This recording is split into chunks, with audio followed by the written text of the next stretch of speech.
بسم اللہ الرحمن الرحیم۔ السلام علیکم ورحمۃ اللہ وبرکاتہ۔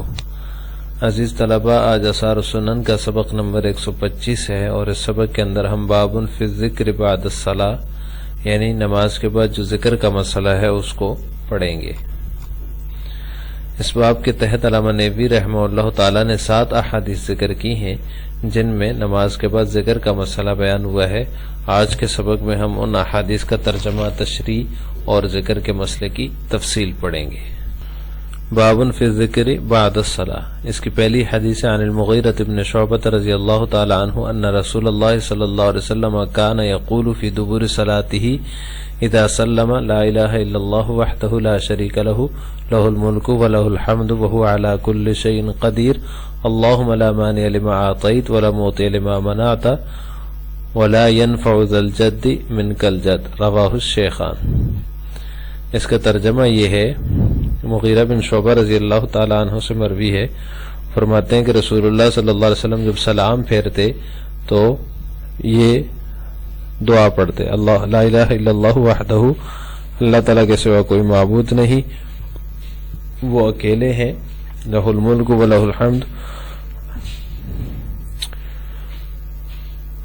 انہی کے لیے بادشاہی ہے اور انہی کے لیے تمام تعریفیں ہیں، وہ علی کل شیء قدیر، اور وہ ہر چیز پر قادر ہے، اللہم لا مانع لما اعطیت، اے اللہ کوئی روکنے والا نہیں جو آپ عطا فرما دیں، ولا معطی لما منعت، اور کوئی دینے والا نہیں جو آپ روک دیں، ولا ينفع ذا الجد منک الجد، اور کسی بخت والے کو اس کا بخت آپ سے نفع نہیں دیتا، رواہ الشیخان، اس کو شیخین نے روایت کیا ہے۔ یہ نماز کے بعد ذکر کا جو مسئلہ ہے اس میں ایک معمولی سے اختلاف ہے بعض فقہا کا کہ جن نمازوں کے بعد سنتیں ہیں ان کے بعد بعض فقہا کے ہاں اوراد اور وظائف کے لیے بیٹھنا اور سنتوں میں تاخیر کرنا مکروہ ہے، جیسا کہ در مختار میں لکھا ہوا ہے کہ تاخیر کرنا سنتوں میں مکروہ ہے۔ صرف اللہم انت السلام و منک السلام تبارک ذا الجلال والاکرام، یہ جو دعا ہے اس کی بقدر کچھ دیر کے لیے بیٹھ جانا، یہ احادیث سے ثابت ہے، جیسے کہ ابھی آپ کے سامنے حدیث گزری ہے۔ جبکہ بعض فقہا کے ہاں اس میں کوئی مذائقہ نہیں ہے، جس میں علامہ حلوانی ہے اور علامہ ابن کمال ہے، علامہ حلبی ہیں، انہوں نے یہ فرمایا ہے کہ اس میں کوئی مذائقہ نہیں ہے کہ فرض نماز کے بعد سنتوں کے فرض اور سنتوں کے درمیان اوراد الوظائف کیے جائیں، لیکن مناسب یہی ہے کہ زیادہ تاخیر نہ کی جائے۔ دونوں اقوال میں تطبیق اس طرح ہو سکتی ہے کہ جو حضرات فرماتے ہیں کہ مکروہ ہے زیادہ دیر بیٹھنا اور سنتوں میں تاخیر کرنا فرض نماز کے بعد، تو ان کے ہاں مکروہ سے مراد مکروہ تحریمی نہ ہو بلکہ مکروہ تنزیہی ہو، تو کوئی اختلاف باقی نہیں رہے گا، کیونکہ اس صورت میں پہلے قول کا مطلب یہ ہو جائے گا کہ تاخیر کرنا گناہ کی بات نہیں ہے، مکروہ تنزیہی ہے، ہاں اگر تاخیر نہ کی جائے تو بہتر ہے۔ اسی طرح جو دوسرا قول ہے کہ فرض نماز کے بعد اوراد الوظائف کے لیے سنتوں میں تاخیر کرنے میں کوئی مذائقہ نہیں ہے، تو اس کا مطلب یہ ہو جائے گا کہ مناسب یہی ہے کہ تاخیر نہ کی جائے۔ اس سے اگلی روایت ہے وعن ثوبان رضی اللہ تعالی عنہ قال کان رسول اللہ صلی اللہ علیہ وسلم اذا انصرف من صلاته استغفر ثلاثا وقال اللهم انت السلام ومنك السلام تبارک ذا الجلال والاکرام، رواہ الجماعہ الا البخاری۔ ثوبان رضی اللہ تعالی عنہ سے مروی فرماتے ہیں کہ رسول اللہ صلی اللہ علیہ وسلم جب نماز سے فارغ ہوتے تو 3 دفعہ استغفار پڑھتے اور فرماتے اللهم انت السلام ومنك السلام، اے اللہ سلامتی والے آپ ہی ہیں اور آپ ہی سے سلامتی ہے، تبارک ذا الجلال والاکرام، آپ اے بندگی اور عزت والے بڑے بابرکت ہیں، رواہ الجماعہ الا البخاری، اس کو بخاری کے علاوہ محدثین کی ایک جماعت نے نقل کیا ہے۔ اس سے اگلی روایت عن عائشہ رضی اللہ تعالی عنہ قالت کان النبی صلی اللہ علیہ وسلم لم يقعد الا مقدار ما يقول اللهم انت السلام ومنك السلام تبارک ذا الجلال والاکرام، رواہ مسلم۔ حضرت عائشہ فرماتی ہیں رضی اللہ تعالی عنہ کہ نبی اکرم صلی اللہ علیہ وسلم سلام کے بعد صرف اتنی مقدار بیٹھتے جس میں یہ دعا پڑھ لیتے اللہم انت السلام و منک السلام تبارک ذا الجلال والاکرام. اس کو امام مسلم نے روایت کیا ہے. اس سے اگلی روایت ہے عن کعب بن عجرۃ رضی اللہ تعالی عنہ عن رسول اللہ صلی اللہ علیہ وسلم قال معقبات لا يخيب قائلهن او فاعلهن دبر كل صلاة مکتوبہ 33 تسبیحة 33 تحمیدة و 34 تکبیرة رواہ مسلم. کعب بن عجرہ رضی اللہ تعالی عنہ سے مروی ہے، فرماتے ہیں کہ رسول اللہ صلی اللہ علیہ وسلم نے فرمایا معقبات لا یخیب قائلہن، نماز کے بعد چند کلمات جو چند کلمات کہے جاتے ہیں جن کا ہر فرض نماز کے بعد کہنے والا قائلہن دبر کل صلاۃ مکتوبہ، ہر فرض نماز کے بعد کہنے والا، او فاعلہن یا کرنے والا فرمایا. یہ راوی کو شک ہے، یہاں پر کہنے والا یا کرنے والا فرمایا ہے.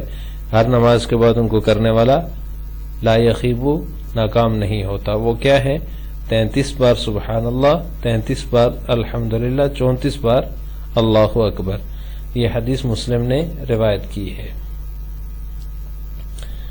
اس سے اگلی روایت ہے وعن ابی ہریرہ رضی اللہ تعالی عنہ عن رسول اللہ صلی اللہ علیہ وسلم قال من سبح اللہ فی دبر کل صلاۃ 33 وحمد اللہ 33 وکبر اللہ 33 فتلك 99 وقال تمام 100 لا الہ الا اللہ وحدہ لا شریک لہ لہ الملک ولہ الحمد وهو على كل شيء قدیر غفرت خطایاہ وان كانت مثل زبد البحر. رواہ مسلم.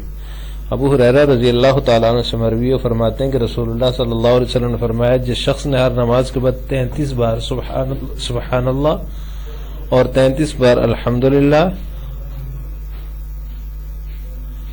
اور 33 بار اللہ اکبر کہا فتل کا 99 تو یہ جو ہے 99 بار ہو جائے گا. اور اس نے 100 پورا کرتے ہوئے وقال تمام 100 لا الہ الا اللہ اور 100 پورا کرتے ہوئے لا الہ الا اللہ وحدہ لا شریک لہ لہ الملک ولہ الحمد وهو علی کل شیء قدیر پڑھ لیا، کہہ دیا تو اس کے تمام گناہ بخش دیے جائیں گے. وان کانت مثل زبد البحر اگرچہ وہ سمندر کے جاگ کے برابر ہی کیوں نہ ہو. رواہ مسلم. اس کو امام مسلم نے روایت کی ہے. غفرت خطایا اس کے تمام گناہ معاف کر دیے جائیں گے. اس سے مطلب یہ ہے کہ صغائر معاف ہوں گے، کیونکہ کبائر کے بارے میں فقہا یہ فرماتے ہیں اصول اور ضابطہ یہ ہے کہ وہ بغیر توبہ کے معاف نہیں ہوتے، ان کے لیے توبہ کرنا ضروری ہوتا ہے. یہ جو حدیث کے اندر اس طرح کی فضائل وارد ہوئے ہیں دیگر معاملات کے حوالے سے بھی، تو ان سے مراد یہ ہے کہ صغائر معاف ہو جاتے ہیں، کبائر معاف نہیں ہوتے. اس سے اگلی روایت ہے وعنہ قال قلت لأبی سعید الحفظ عن رسول اللہ صلی اللہ علیہ وسلم شیئا یقوله بعدما سلم قال نعم كان يقول سبحان ربك رب العزة عما يصفون وسلام على المرسلين والحمد لله رب العالمين. رواه ابو يعلى وقال الهيثمي رجاله ثقات. انہی سے مروی ہے، یعنی ابو ہریرہ رضی اللہ تعالیٰ عنہ سے مروی فرماتے ہیں کہ میں نے ابو سعید رضی اللہ تعالیٰ عنہ سے پوچھا کیا تم نے رسول اللہ صلی اللہ علیہ وسلم سے کوئی چیز یاد کی ہے جو آپ نماز کے بعد فرماتے؟ کانا یقول قال نعم، تو انہوں نے فرمایا جی ہاں. کانا یقول سبحان ربک رب العزت، آپ صلی اللہ علیہ وسلم نماز کے بعد یہ دعا پڑھتے سبحان ربک رب العزت عما یصفون، آپ کا پروردگار جو بڑی عظمت والا ہے ان باتوں سے پاک ہے جو یہ عما یصفون جو یہ کافر لوگ بیان کرتے ہیں. وسلام علی المرسلین، اور سلام ہو پیغمبروں پر. والحمد للہ رب العالمین، اور تمام خوبیاں و تعریفیں اللہ تعالیٰ ہی کے لیے ہیں جو تمام جہانوں کا پروردگار ہے. رواہ ابو یعلی، اس کو ابو یعلی نے روایت کی ہے. وقال الحیثمی رجالہ ثقات، حیثمی فرماتے ہیں کہ اس کے رجال ثقہ ہیں. اس سے اگلی روایت ہے وعن الحسن بن علی رضی اللہ تعالی عنہ قال قال رسول اللہ صلی اللہ علیہ وسلم من قرأ آیت الکرسی فی دبر الصلاۃ المکتوبہ کان فی ذمۃ اللہ للصلاۃ الاخری رواہ الطبرانی فی الکبیر وقال الحیثمی اسنادہ حسن۔ حسن بن علی رضی اللہ تعالیٰ عنہ سے مروی فرماتے ہیں کہ رسول اللہ صلی اللہ علیہ وسلم نے فرمایا جس شخص نے فرض نماز کے بعد فی دبر الصلاۃ المکتوبہ فرض نماز کے بعد آیت الکرسی پڑھ لی کان فی ذمۃ اللہ للصلاۃ الاخری تو وہ دوسری نماز تک اللہ تعالیٰ کی حفاظت میں ہوگا۔ رواہ طبرانی فی الکبیر، اس کو طبرانی نے کبیر میں اپنی کبیر میں روایت کیا، اور قال الحیثمی، اور حیثمی فرماتے ہیں اسنادہ حسن، اس کی سند حسن درجے کی ہے۔ اس باب کی آخری روایت ہے وعن ابی امامہ رضی اللہ تعالیٰ عنہ قال قال رسول اللہ صلی اللہ علیہ وسلم من قرأ آیت الکرسی دبر کل صلاۃ مکتوبہ لم یمنعہ من دخول الجنۃ الا الموت، رواہ النسائی وصححہ ابن حبان۔ ابو امامہ رضی اللہ تعالیٰ عنہ سے مروی فرماتے ہیں کہ رسول اللہ صلی اللہ علیہ وسلم نے فرمایا جس شخص نے فرض نماز کے بعد آیت الکرسی پڑھی تو اسے جنت میں داخل ہونے سے موت کے سوا کوئی چیز نہیں روک سکے گی۔ رواہ النسائی، اس کو نسائی نے روایت کیا، اور ابن حبان نے اس کو صحیح قرار دیا ہے۔ آج کے سبق کا خلاصہ یہ ہوا کہ ہم نے باب فی ذکر بعد الصلاۃ کی 7 احادیث کا ترجمہ تشریح اور نماز کے بعد ذکر کا جو مسئلہ ہے اس کی تفصیل پڑھی ہے۔ وہ یہ کہ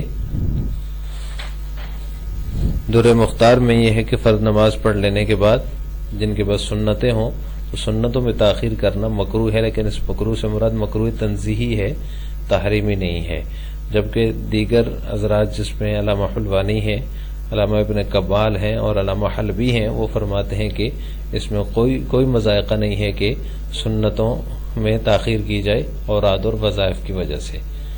تو بہتر یہی ہے کہ زیادہ تاخیر نہ کی جائے۔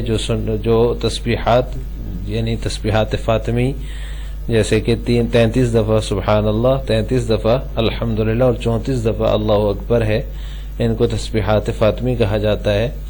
یہ تسبیحات پڑھ کر سنتیں پڑھ لی جائیں، ان سے زیادہ تاخیر نہیں کرنی چاہیے جن نمازوں کے بعد سنتیں ہوں۔